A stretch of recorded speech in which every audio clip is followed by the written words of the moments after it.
Essa professora.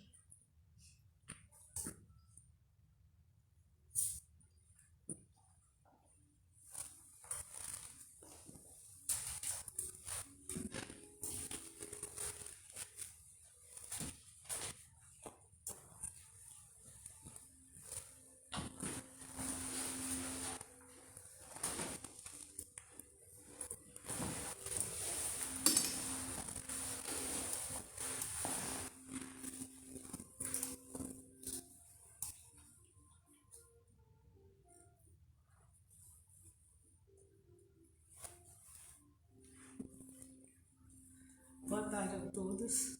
Meu nome é Maria Antônia, sou uma das voluntárias do Centro Espírita Paulo Estevam e é sempre uma grande felicidade para todos nós dar boas-vindas a vocês. Obrigada por enfrentar o frio. Muito obrigada a vocês que estão nos ouvindo, assistindo à distância, para que juntos possamos refletir sobre as palavras de vida eterna do Evangelho de Jesus. E vamos prosseguir para a nossa prece inicial, com vontade, os olhos abertos ou fechados. E vamos agradecendo a presença amiga do nosso anjo guardião, esse amigo que vela por nós todos os momentos da nossa vida. Vamos agradecendo a presença da espiritualidade amiga, benfazeja, misericordiosa, dos mentores desta casa e deste trabalho, que sob o amparo de Jesus lançam sobre nós uma energia benéfica que entra, percorre todo o nosso corpo, nosso coração, nos embala, nos harmoniza, nos pacifica. E assim, harmonizados, nós enviamos todo esse amor e essa paz para nossos irmãos em todo o planeta Terra. E vamos elevando os nossos pensamentos de amor e sentimento a Deus, seus mensageiros de luz, pedindo que abençoe todos nós, encarnados e desencarnados, e que envie muita paz, muito consolo, e principalmente para aqueles que estão passando por provas muito dolorosas neste mundo. Que assim seja, graças a Deus. Então, o tema da nossa reflexão de hoje é a vida é curta. Tendo como fonte base o livro Céu e Inferno, capítulo 1, itens de 1 a 4. E a reflexão de hoje, ela nos conduz principalmente à brevidade, à temporalidade da nossa vida aqui no planeta Terra, né? A vida material. Mas não é a respeito, né, do tempo, essa medida não é a respeito do tempo quantitativo, né? Mas sim, quer dizer, não quer dizer a respeito de quantos anos nós vamos viver, mas é a respeito da qualidade, o que nós fizemos, estamos fazendo durante esta vivência. Então, não é sobre a quantidade, é sobre a qualidade, né? E também, se nós fizermos o melhor, né, o nosso melhor para conjugar, para conciliar esse tempo quantitativo com o tempo qualitativo, nós já estamos bem no caminho certo. Já estamos trilhando na trilha certa para chegar a algum lugar bom, né? Então, o filósofo Mário Sérgio Cortella, né, ele, citando Benjamin Disraeli, ele disse assim, que a vida é muito curta para ser pequena.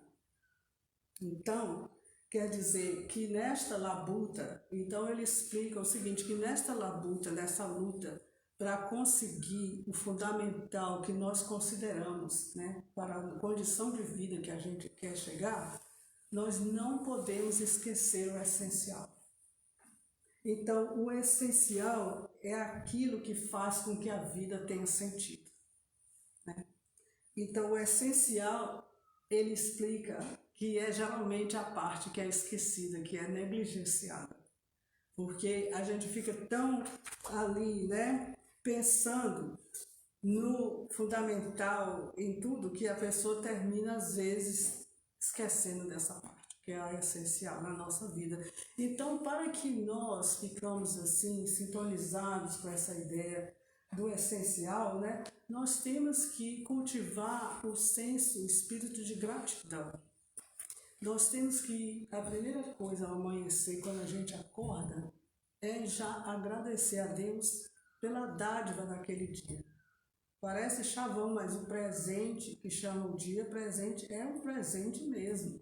Cada dia que a gente acorda é um presente e é uma outra oportunidade para que a gente possa continuar fazendo com que a nossa vida valha a pena. E não precisa ser assim atos extraordinários, são as pequenas coisas da vida. São as pequenas coisas que fazem o conjunto, né? Não é a pessoa fazer, não adianta fazer uma grande coisa hoje e amanhã, pronto, termina. Com um pequeno gesto já destrói aquela... Você chega com um buquê de flores, mas no dia seguinte você não dá nem bom dia, o que adianta? Meu Deus. Então, quer dizer, a pessoa, já pede o auxílio para fazer escolhas conscientes, né? Que nos coloquem, né, naquela rota, né, para a gente ficar no caminho de poder crescer, né? E no capítulo 17, item 10 do Evangelho segundo o Espiritismo, né, o Espírito Instrutor, ele nos dá bons conselhos, né, de como que a gente pode viver no mundo sem ser do mundo, né? Então ele diz assim, que procurem viver como os homens de sua época vivem. Vivam como eles vivem. Sejam alegres e felizes, mas com a alegria que vem de uma consciência tranquila.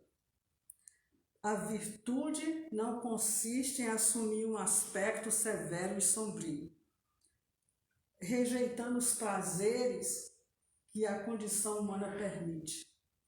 Basta que todos os atos de vocês sejam regidos pela lei do Criador, que deu vida a todos.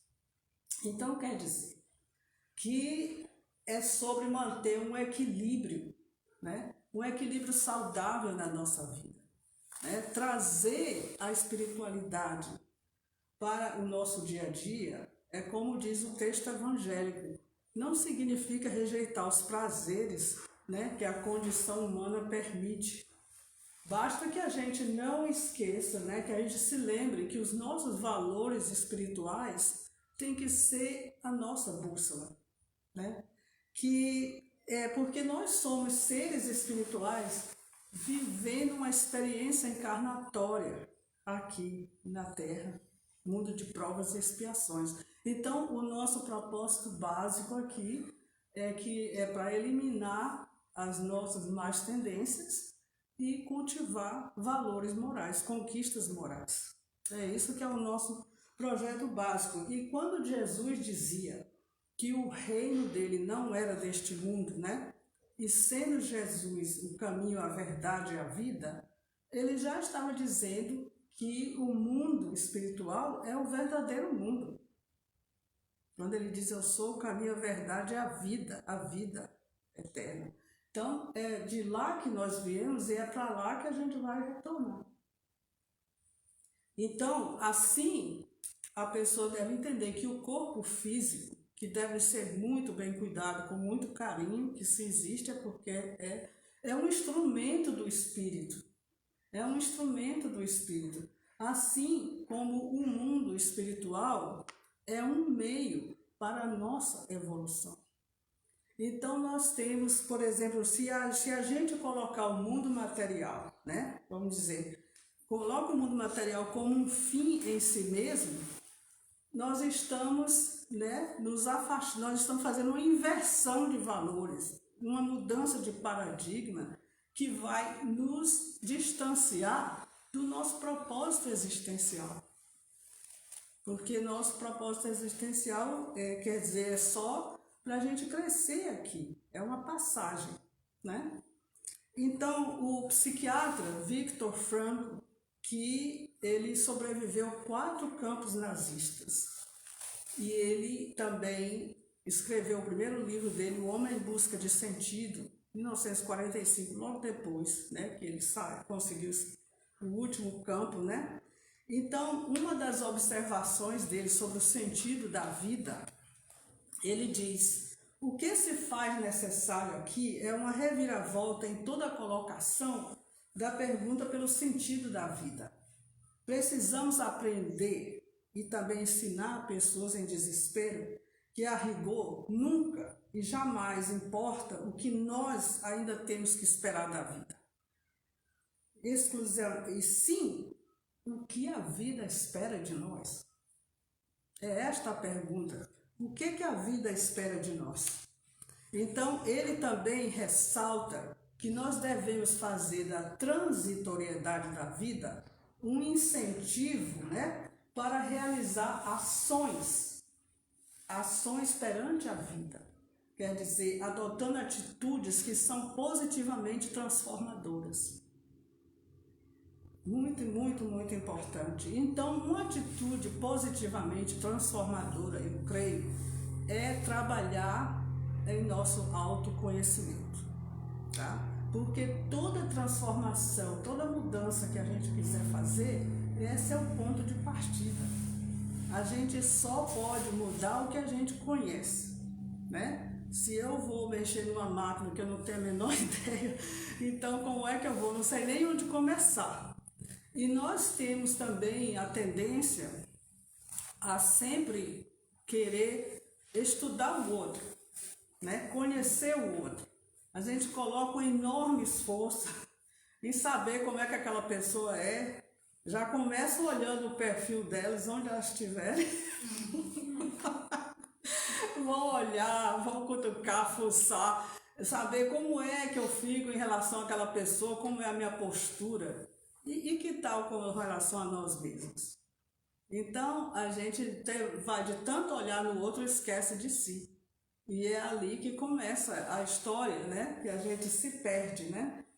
Então, também a gente aprender a se conhecer uma forma de acessar todos os potenciais, né? Aquele manancial divino que Deus colocou lá no âmago do nosso ser, inclusive o nosso eu sagrado, né? O nosso eu profundo, que é onde a gente encontra aquela conexão com Deus, através das vozes da consciência, né? Porque do contrário, se a gente não faz, não tenta ficar mais em contato, ser mais dono do seu eu profundo, a gente fica sempre à mercê do nosso ego, que vive em função do mundo externo, com tudo lá. Então, dessa forma, a gente tem uma possibilidade de fazer escolhas mais conscientes na vida, né? Foi por isso que Jesus nos aconselhou orai e vigiai, né? Então, que é uma ferramenta imprescindível para que a gente processe esse autoconhecimento, né? Porque é a observação de nós mesmos, mas não é uma observação ansiosa, cheia de coisa, de medo, de ansiedade, não, é serena. É só para a gente verificar a repetição do que está dando certo, do que não dá, e ver de que forma a gente pode eliminar isso, consolidar aquilo. Quer dizer, é a atenção plena, né? É a atenção, estado de presença. E, inclusive, Deus vive no momento presente. Isso também a Ellen disse hoje, né? A gente estava na mesma página, porque no livro A Gênese, na folha de rosto, né? Está lá escrito que para Deus o passado e o presente, né? Como é o futuro e o passado são presente. Então Deus vive no momento presente. E Kardec, na resposta à questão 240, ele diz também que o tempo para os espíritos é nulo. Que interessante, né? Os séculos tão longos para nós são aos olhos dos espíritos apenas instantes que se perderam na eternidade. Então, olha a diferença da temporalidade para o mundo espiritual e para a gente, né? Realmente, um século para nós é uma imensidão de tempo, né? Na vida terrestre. Mas, no entanto, nós vimos que, como humanidade, né? Nós temos avançado, vamos dizer, dentro de um século, nós temos avançado em tantos campos da tecnologia, né? Intelectualmente, a ciência realiza coisas que às vezes a gente parece até que não existe, de tão lá, né?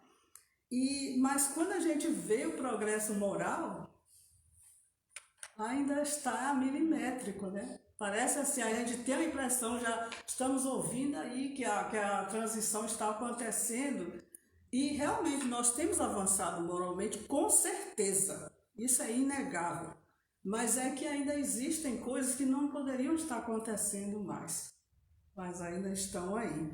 Então nós, como indivíduos, temos que trabalhar, fazer a nossa parte. Às vezes a gente pensa que, o que é que eu sou nessa escala das coisas? Não, cada um que faça a sua parte, né? Você pode escrever lá -1, que esteja dando trabalho, eu estou tentando fazer a minha parte, né? E aí eu acho muito interessante, né, que o Espírito Hamed, no texto Renovação do livro Os Prazeres da Alma, psicografia de Francisco Espírito Santo Neto, ele diz assim: avançamos pelo universo em conjunto harmônico com outros seres humanos. A orquestra cósmica da qual compartilhamos é muito mais ampla do que poderíamos imaginar e cada um precisa dar sua cota de participação na sintonia do mundo. Somos parte do universo e o universo é parte de nós. Que foi que a Ellen falou hoje do fluido cósmico também. Então nós somos como um instrumento musical. E que ele fala que em orquestra, assim, nós somos como aquele instrumento, mas nós mesmos estamos fazendo a afinação desse instrumento, né? E então na construção de um mundo melhor, como diz o Viktor Frankl, que eu falei antes aqui, a nossa responsabilidade perante a vida, perante o outro, perante o mundo, né? E aí eu queria voltar falar no livro O Poder do Agora, de Eckhart Tolle, que eu acho que muita gente já ouviu falar dele, né? Que nos ensina sobre um estado de presença, o poder do agora. E é interessante que você vê tudo que se vê agora, no mundo, no tempo atual, Jesus de alguma forma já tinha falado, de forma simbólica. Quando ele fala do orar e vigiar, é estar em estado de presença, né? É estar ali no momento presente. E eu acho muito interessante que no capítulo 8 do livro Poder do Agora, Eckhart Tolle, ele tem uma passagem belíssima sobre que ele diz que a salvação está no aqui e agora. E ele não é ligado, que eu seja, a nenhum credo, né? Nem religioso ou espiritualista, né? Então eu vou ler. Ele diz assim que a verdadeira salvação é satisfação, paz, vida em toda a sua plenitude. É ser quem somos, sentir dentro de nós o bem que não tem opositores. A alegria do ser que não depende de nada que existe fora de nós. Não é sentida como uma experiência passageira, mas como uma experiência permanente. Na linguagem dos que creem em Deus, é conhecer Deus. Não como algo externo a nós, mas sim como a nossa essência mais profunda. Então veja aí, uma pessoa que acho que nunca leu um livro do Espiritismo, falando desse eu sagrado, quer dizer, dessa essência, que nós somos uma essência divina. Que coisa mais linda, né? Então, como trazer para o nosso cotidiano essa alegria do ser que não depende de nada fora de nós? às vezes com os pequenos atos. E eu gosto muito dos ensinamentos de Gonzaguinha, na música que ele fez com parceria do Fernando Brant, né? Que a música chama O Que É, mas ela é popularmente conhecida como Viver e Não Ter a Vergonha de Ser Feliz. Então essa música é como um hino à vida, a alegria de ser, de viver, né? E de fazer a vida valer a pena. Como ele diz assim, eu fico com a pureza das crianças, porque elas só veem aquilo, né? A simplicidade de que a vida é bonita, né? Só está ter tido essa oportunidade, justamente, né, da gente poder ser grato pelo que a gente tem, pelo que a natureza oferece. Tem muitas coisas, às vezes, mas a gente às vezes só foca no nosso sofrimento. Então aqui ele fala uma verdade muito incrível, Gonzaguinha e Fernando Brant, né, que é muito verdadeira, que ele diz que nós somos eternos aprendizes. Ele fala que viver e não... desculpa que eu não vou cantar. Viver e não ter a vergonha de ser feliz. Cantar a beleza de ser um eterno aprendiz.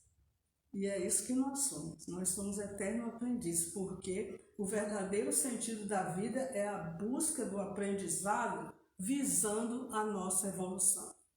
E nós estamos sempre aprendendo com os nossos erros, com os nossos acertos. É isso que é a vida, erro e acerto, né? E outra coisa que ele diz, também no verso dele, que ele diz, e a vida, ela é maravilhosa ou sofrimento? Né? Então, o doutor Alírio da Cerqueira Filho, ele, e muitas outras coisas que ele diz que há sempre um fardo a ser carregado, né? Mas se o fardo que estamos carregando se torna muito pesado e nós achamos que está superior às nossas forças, ele diz que o problema não está no fardo. O problema está na forma como nós estamos carregando. Então fica difícil realmente a gente responder isso, mas realmente, né, a gente não sabe, por exemplo, nós temos o esquecimento do passado, das vidas passadas.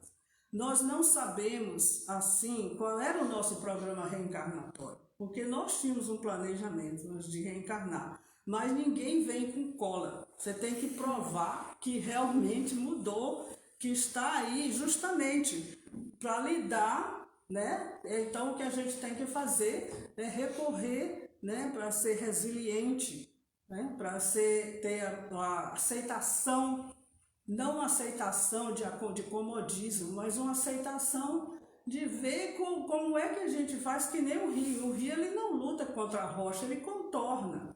Se aquele problema está difícil, como é que a gente pode fazer para não cair numa pilha no chão e dizer pronto, cara, morri. Então é assim, fortalecimento, resiliência, fé em Deus e em nós mesmos. É a única forma da gente lidar com as adversidades e os reveses da vida e continuar seguindo, né? Outros versos que eu achei lindo dessa música é que ele diz assim, sempre desejada, por mais que esteja errada, quer dizer, a vida, né? Ninguém quer a morte, só saúde e sorte. Claro, ninguém quer e a gente quer continuar aqui o máximo de tempo possível. Mas, contudo, é fundamental que a gente conheça, né, sobre a vida futura, que a gente tenha ideia disso, porque às vezes a pessoa fica botando esses assuntos para debaixo do tapete, mas não, a gente tem que pelo menos saber o que é que acontece no mundo dos espíritos. Tem gente que está, como eu disse, encarnado, mas nem sabe que está, porque chega lá e vê que tem um corpo espiritual. Só se liga quando começa a falar e as pessoas não respondem. Não estão vendo, a não ser que seja médium, né? Então, e uma fonte maravilhosa da pessoa saber disso são os livros de André Luiz, o Espírito André Luiz, né? Na psicografia de Francisco Cândido Xavier. Ele fala e ele explica muita coisa que esclarece muito, Às vezes os livros dele são difíceis, mas a pessoa pelo menos tem uma ideia, né? Então, e ainda quando nós estamos encarnados, né? A nossa alma, ela viaja. Essa é outra coisa que às vezes a pessoa não sabe, não é negócio de mediunidade, não. É com qualquer pessoa. Quer dizer, ela, como eu disse, todas as vezes que ela tem a oportunidade, ela escapa do nosso espírito. Então aqui, por exemplo, tanto é que da importância do orar e vigiar e da gente procurar viver numa faixa. Claro que a gente não consegue, nós somos imperfeitos, humanos, nós vamos falhar aqui e ali, mas o que a gente tem que fazer é não ficar numa faixa vibratória baixa, porque a alma vai, depois quando ela escapa, ela vai interagir com aquela situação em que nós estamos, pessoas, ambientes.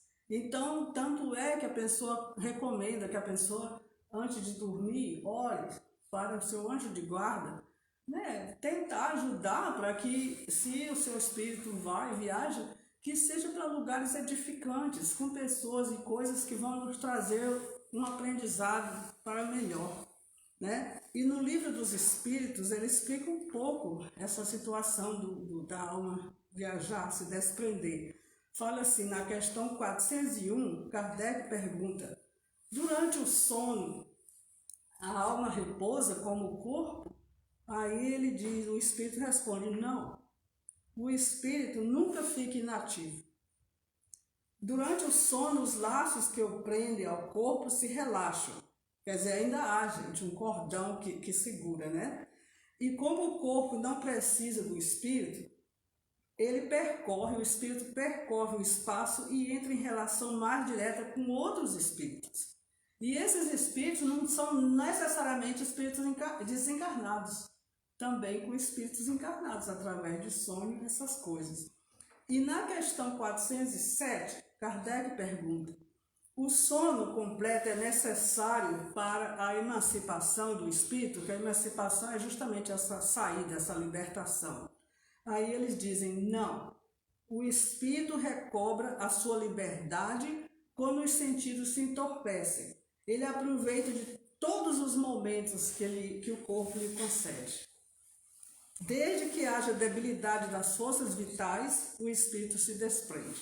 Então, quer dizer, quando a pessoa... Tem gente que, eu não sei, pode ser também sleep apnea e outra doença do sono, mas às vezes a pessoa cai no sono, às vezes até aqui, assistindo a palestra, e o pobre do palestrante fica até pensando: ai meu Deus, como eu sou, né? Que a pessoa não aguenta nem ver 25 minutos.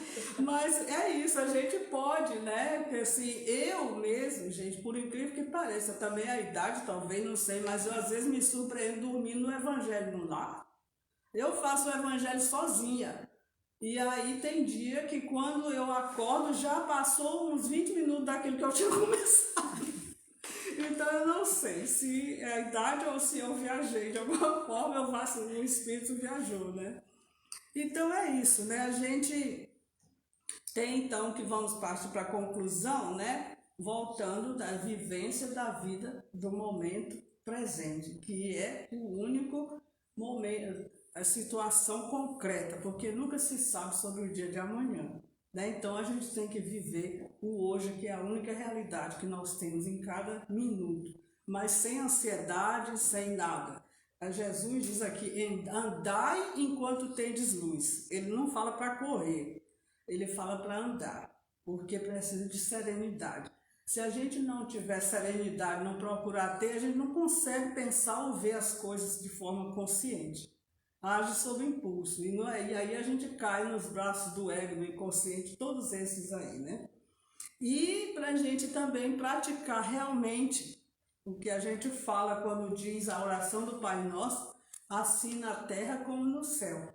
Quer dizer que nós estamos fazendo a nossa parte aqui, porque Jesus diz: andai enquanto tendes luz, para que as trevas não vos apanhem. Esta luz não é a luz que está em germe em nós, porque essa nunca vai apagar. Ela pode até não acender, porque depende de nós, mas ela está lá. Então, a luz que Jesus fala são as oportunidades do presente, seja uma oportunidade por forma de enfrentamento à adversidade, a gente não sabe, e às vezes aquele sofrimento é um aprendizado, é algo que a gente está fazendo para nos melhorarmos, mesmo que a gente pense que seja só sofrimento. Então, os desafios e também as coisas boas da vida também são todos, né? Essa que a gente está fazendo o nosso trabalho, a nossa parte, né? E também que nós façamos o melhor para nós equilibrarmos esse qualitativo, quantitativo, né? O pão, que a gente fala, o pão nosso do cada dia. Então, esse pão material e o pão espiritual. Então, é fazer valer a pena o tempo que a gente está aqui. E não pensar assim, só a vida é curta. Às vezes as pessoas saem aí para aproveitar. Por exemplo, se você disser que uma pessoa só tem uma semana de vida, como é que essa pessoa vai reagir? Vai sair aí, fazer tudo o que acha? Ou vai pelo menos refletir e ver, fazer um balanço e tudo e tentar fazer o seu melhor. Tudo que nós podemos fazer é o nosso melhor. Porque nós só podemos fazer isso mesmo. Do que a gente já cresceu, do que a gente aprendeu, ainda tem que aprender. E aprender com o Gonzaguinha. É bonita e é bonita. Então vamos fazer a nossa prece. Nosso Divino Mestre Jesus, nós agradecemos mais uma vez por essa oportunidade de reflexão, de aprendizado, com a luz do vosso Evangelho, e pedindo, renovando o nosso compromisso de tentar ficar com esses ensinamentos, assimilá-los e tentar praticar no nosso dia a dia. E pedimos mais uma vez, com o auxílio, o vosso auxílio da nossa Mãe Maria, Deus Pai, seus mensageiros de luz, que nos abençoe a todos, nos fortaleça, enviando fluidos salutares, uma bênção de luz que entre pelo chakra coronário nosso, percorra todas as células do nosso corpo, curando, energizando e deixando essa energia amorosa que permaneça conosco e que nós possamos irradiar e emanar os nossos pensamentos para todos os irmãos no planeta Terra, principalmente os mais necessitados neste momento, sejam quais sejam as suas razões. Que assim seja. Graças a Deus. E agora os avisos que a Fabíola vai fazer o favor de passar. Obrigada, por fazer o favor. Olha, é o seguinte, duas coisas importantes. A gente logo vai retornar com passe de tratamento aqui na casa.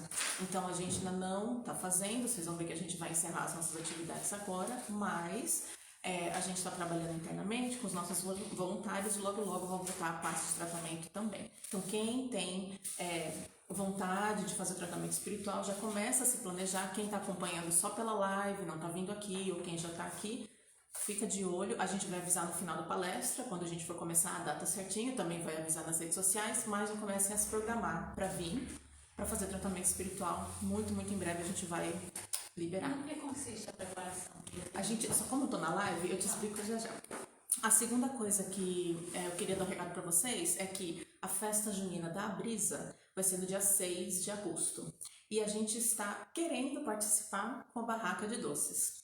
Então, por que eu falei querendo? Porque a gente precisa muito de voluntário, tanto para doar doce, para a gente poder vender e fazer o nosso fundraising lá, quanto de voluntários para ajudar a gente a vender os doces no dia. Então, numa situação antes do Covid, a gente tinha um monte de gente frequentando a casa, tinha um monte de gente querendo ajudar. Agora a gente está com recurso limitado. Então, quem tiver disponibilidade, não consigo ir no dia ajudar, mas sabe fazer um bolo gostoso, sabe fazer brigadeiro, sabe fazer beijinho, dá um nome pra gente. Quem vier aqui pode dar o nome na recepção, nome e o telefone. Ou então, se quiser fazer depois, pode entrar lá no Facebook do centro e mandar na mensagem privada o nome e o telefone e falar o que quer fazer. Eu quero ajudar, eu quero doar, ou se quiser saber mais, pode perguntar lá, a gente responde também. Mas o principal a gente precisa de doação, tanto de bolo, de brigadeiro, beijinho, bolo gostoso, vocês sabem fazer, ou então de disponibilidade, ainda que seja de 1 hora, ou na festa da tarde, porque a festa junina da Brisa é à tarde para as crianças e à noite para os adultos, ainda que você tenha 1 hora no dia 6 para ajudar a gente a vender o bolo, ficar lá na barraca com a gente à tarde ou à noite, a gente já agradece, tá bom? Então tem um tempinho até agosto, mas também não avisa em cima da hora, porque se a gente vê que não tem voluntário, a gente não consegue participar, entendeu? Então só pra gente poder se organizar e, se Deus quiser, fazer a barraca do doce lá na festa. Tá bom? É isso. Obrigada.